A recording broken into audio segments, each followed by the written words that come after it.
Hello guys, మీకు గనక మా వీడియోస్ నచ్చినట్లయితే మా వీడియోస్ను లైక్ చేయండి, షేర్ చేయండి అండ్ మా ఛానల్ సబ్స్క్రైబ్ చేయండి. వన్ పీస్ ఎపిసోడ్ 27 స్టార్టింగ్ లో మనం లూఫీని చూస్తాం. లూఫీ గమ్ బ్యాడీ లాక్స్ టెక్నిక్ యూజ్ చేసి ఆ రెస్టారెంట్ రెక్కర్ మొత్తం ఇరగొడతాడు. దాని వల్ల రెస్టారెంట్ రెండు ముక్కలై ఆ సైడ్ ఈ సైడ్ పోతుంది. అండ్ ఇదంతా చూసిన తర్వాత మన లూఫీ నవ్వుతూ అక్కడే నిలబడి ఉంటాడు. అండ్ ఇదంతా చూసిన తర్వాత సాంజీ అంటాడు, రే లూఫీ నీకేమైనా మతిపోయిందా? నువ్వు అక్కడికి వెళ్ళి ఆ డాన్ క్రీక్ పైరెట్లను నాశనం చేయకుండా ఇక్కడికి వచ్చి ఈ రెస్టారెంట్ ఎందుకు నాశనం చేస్తున్నావు నాకు చెప్పు అని చెప్పేసి అంటాడు. అండ్ అప్పుడు డాన్ క్రీక్ అంటాడు, నాకు అర్థమైంది ఈడు నాకు రెస్టారెంట్ దక్కకుండా చేస్తున్నాడు, సో వాని చంపే అని చెప్పేసి గిన్నికి ఆర్డర్ ఇస్తాడు. నో వానికంటే ముందు ఆ ముసలోని చంపే అంటాడు. ఇది విన్న తర్వాత గిన్నిగాడు కొంచెం కన్ఫ్యూజ్ అయ్యి అంటాడు, బట్ బాస్ మనం ఆల్మోస్ట్ చనిపోబోతున్నప్పుడు 100 మందికి ఫుడ్ పెట్టి మనల్ని బతికిచ్చినది ఇతనే, సో నేను ఎలా ఇతన్ని చంపగలని చెప్పేసి కన్ఫ్యూజన్ గా అలాగే చూస్తుంటాడు. అప్పుడే మనం సాంజీ లూఫీ కాలర్ పట్టుకుని అంటుంటాడు, రే లూఫీ నువ్వు ఏం చేస్తున్నావు, నీకు అర్థమైతుందా, నువ్వు మన రెస్టారెంట్ డిస్ట్రాయ్ చేయడానికి ట్రై చేస్తాను అని చెప్పేసి. ఇది విన్న తర్వాత లూఫీ అంటాడు, సాంజీ నువ్వు అంత ఎందుకు టెన్షన్ పడుతున్నావు అరుస్తున్నావు నాకు అర్థం కావట్లే, నేను ఇప్పటి వరకు ఒక రెస్టారెంట్ రెక్కనే ఎరగొట్టినది, బట్ ఫ్యూచర్ లో కంపల్సరీ రెస్టారెంట్ పగలు కొట్టి నాశనం చేసేస్తా అంటాడు. ఇది విన్న తర్వాత మనోడు ఇంకా కోపం వచ్చి అంటాడు, నీకేమైనా పిచ్చి పట్టిందా, నువ్వు ఈ రెస్టారెంట్ ఎందుకు డిస్ట్రాయ్ చేస్తావు అని చెప్పేసి. ఇది విన్న తర్వాత లూఫీ అంటాడు, సింపుల్ బ్రో, నువ్వు రెస్టారెంట్ కోసం చనిపోబోతున్నావు, నువ్వు చావడం నాకు ఇష్టం లేదు. ఈసారి మన లూఫీనే సాంజీ కలర్ పట్టుకొని అంటాడు, ఎప్పటికైనా గుర్తు పెట్టుకో, చచ్చిపోవడం దేన్ని సాల్వ్ చేయదు, నువ్వు గనక ఆ ముస్లిం రుణాన్ని తీసుకోవాలనుకుంటే బతికి ఏదైనా రుణాన్ని తీర్చుకో. అప్పుడే ఈ పెళ్లిగాడు అక్కడికి వచ్చేసి అంటుంటాడు, మీరు చనిపోవడం కోసం ఎవరి చేతిలో చావడం కోసం ఇంత కొట్టుకోవాల్సిన అవసరం నేనుండా, మీ ఇద్దరిని కలిపి నేనే చంపేస్తా అని చెప్పేసి అటాక్ చేయడానికి వాళ్ళిద్దరు సైడ్ వస్తుంటాడు. అప్పుడే మనం చూస్తాం గిన్నుగాడు వాని చేతిలోనే గన్ను కింద పడేసి డైరెక్ట్ అక్కడికి వచ్చేస్తాడు. వచ్చేసిన తర్వాత పెర్లిగాన్ షీల్డ్ ఒకే అటాక్ ఇస్తాడు. పెర్లిగాన్ షీల్డ్ ముక్కలు అయిపోతాయి. దాంతో పాటు పెర్లిగాడు అక్కడే స్పృహ అయిపోతాడు. అప్పుడే మనకు అర్థమైతుంది డాన్ క్రీక్ తర్వాత ఈ పైరేట్ క్రూలో ఎవరైనా స్ట్రాంగ్ ఉన్నాడంటే ఈ గిన్నుగాడే అని. అప్పుడు ఈ గిన్నుగాడు డాన్ క్రీక్ దగ్గరికి వచ్చేసి అంటుంటాడు, డాన్ క్రీక్ సారీ కొంచెం లేట్ అయింది ఈ బ్యాటిల్ లో జాయిన్ అయ్యేదానికి, సో నన్ను క్షమించంటాడు. ఇది విన్న తర్వాత డాన్ క్రీక్ అంటాడు, చీఫ్ బ్యాటిల్ కమాండర్ నీకేమైనా మతిపోయిందా, నువ్వు పెర్లిగాన్ అటాక్ చేసి వాడిని ఎందుకు గాయపరిచినావు అని అంటాడు. ఇది విన్న తర్వాత సాంజీ అంటాడు, చీఫ్ బ్యాటిల్ కమాండర్ అంటే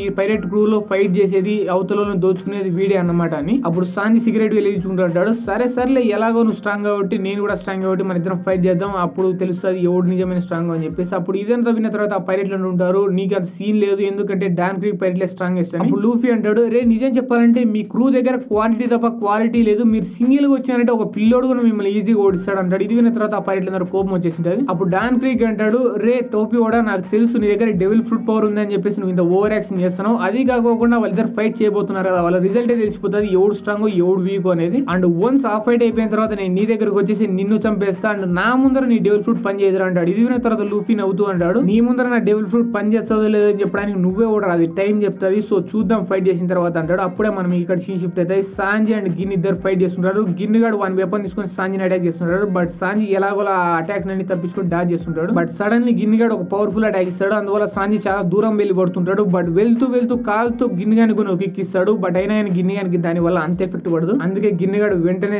వన్ వెపన్ తీసుకొని సాంజీ మెడ మీద పెట్టేసి ఊతుంటాడు. దాని తర్వాత అంటుంటాడు, ఇదే నీ పవర్ అని చెప్పేసి. అప్పుడు సాంజీ కొద్దిసేపు సైలెంట్ అయిపోయిన తర్వాత తన దగ్గర ఉన్న సిగరెట్ మన గిన్నుగాని ముఖం మీద ఊసేస్తాడు. అప్పుడు గిన్నుగానికి నొప్పి వస్తుంది. అదే కరెక్ట్ సమయం అని చెప్పేసి సాంజీ గాడు అక్కడ నుంచి తప్పించుకొని గిన్నుగానికి ఒక కిక్ ఇస్తాడు. బట్ గిన్నుగాడు కూడా తక్కువ కాదు, వాడు కూడా మన వెపన్ తీసుకుని సాంజీ పొట్టలో ఒక అటాక్ చేస్తాడు. అండ్ ఆ అటాక్ వల్ల ఇద్దరు కింద పడిపోయారు. ఇక్కడ సాంజీకి ఎక్కువ దెబ్బలు తగిలింటే ఆ వెపన్ వల్ల, బట్ గిన్నుగానికి అంత దెబ్బలు తగిలినావు, సో గిన్నుగాడు వెంటనే లేచి నిల్చుంటాడు. అప్పుడు మనం లూఫీని చూస్తాం. లూఫీ డాన్ క్రీక్ చూసి అంటాడు, వాళ్ళు బాల్ కొట్టుకుంటున్నారు బానే, సో నేను నీ బాల్ కొట్టడానికి వస్తానని చెప్పేసి డాన్ క్రీక్ సైడ్ వస్తుంటాడు. ఇది చూసిన తర్వాత డాన్ క్రీక్ అంటాడు, నువ్వు చావడానికి నా దగ్గరకు వస్తా అంటే నేనెందుకు వద్దంటప్ప అని. ఈ మాట అనే వెంటనే డాన్ క్రీక్ తన ఆర్మర్ లోంచి ఒక బాల్ తీసుకుంటాడు. ఆ బాల్ యాక్చువల్లీ బాంబ్ అన్నమాట, సో ఆ బాల్ ని డైరెక్ట్ లూఫీ ముందర వదిలేస్తాడు. దాని వల్ల లూఫీ ముందర ఉండేదంతా పేలిపోతుంది, అందువల్ల లూఫీ ముందర నీళ్ళు ఎగురుతాయి, అందువల్ల లూఫీకి ఏం కనపడదు. అదే కరెక్ట్ సమయం అనుకుని చెప్పేసి ఈ డాన్ క్రీక్ తన ఆర్మర్ లోంచి గన్ను తీస్తాడు, డైరెక్ట్ లూఫీ షూట్ చేస్తాడు. బట్ మనకు ముందే తెలుసు లూఫీకి ఎయిర్ బుల్లెట్ వల్ల ఏమీ డ్యామేజ్ అయ్యేది, ఎందుకంటే మనోడు రబ్బర్ మనిషి కాబట్టి, సో బుల్లెట్ అక్కడ నుంచి బౌన్స్ అయి వెళ్ళిపోతుంది. బట్ దీని వల్ల మన లూఫీకి మాత్రం కోపం వచ్చేస్తుంది. అందుకే అంటుంటాడు, రే నువ్వు చీటింగ్ చేసి ఫైట్ చేయడం కాదు, వచ్చి డైరెక్ట్ ఫైట్ చేయను నాతో అంటాడు. ఇది విన్న తర్వాత డాన్ క్రీక్ అంటాడు, రే ఎట్లా ఫైట్ చేసేమో ఒక ఫైట్ లో గెలవడం ముఖ్యం ఫైనల్ గా అని అంటాడు. అప్పుడే మనం చూస్తాం లూఫీకి వెనకాల నుంచి ఎవరో అరుస్తానట్లు వినపడుతుంది. సో మనోడు వెనకాల తిరిగి చూస్తాడు. వెనకాల తిరిగి చూస్తే సాంజీ కింద పడి ఉంటాడు అండ్ గిన్నుగాడు వాని ముందర నిలబడి ఉంటాడు. అప్పుడు మనకు అర్థమవుతుంది సాంజీని గిన్నుగాడు చాలా కొట్టినాడు, దాని వల్ల చాలా దెబ్బలు తగిలింటాయని మన సాంజీకి. అయినా మనోడు తగ్గడు, మనోడు నవ్వుతా అంటాడు, సో ఇదేనని పవర్ అని చెప్పేసి. దాని తర్వాత మనోడు అక్కడ నుంచి లేచి దాని తర్వాత గిన్నుగాని అటాక్ చేయడానికి ట్రై చేస్తాడు, బట్ గిన్నుగాడు దాన్ని డాచ్ చేస్తాడు, మళ్ళీ అటాక్ చేస్తాడు. ఈసారి డాచ్ చేయలేకపోతాడు, సో అందుకే గిన్నుగాడు కింద పడిపోతాడు ఆ అటాక్ వల్ల. ఆ అటాక్ చేసిన తర్వాత కూడా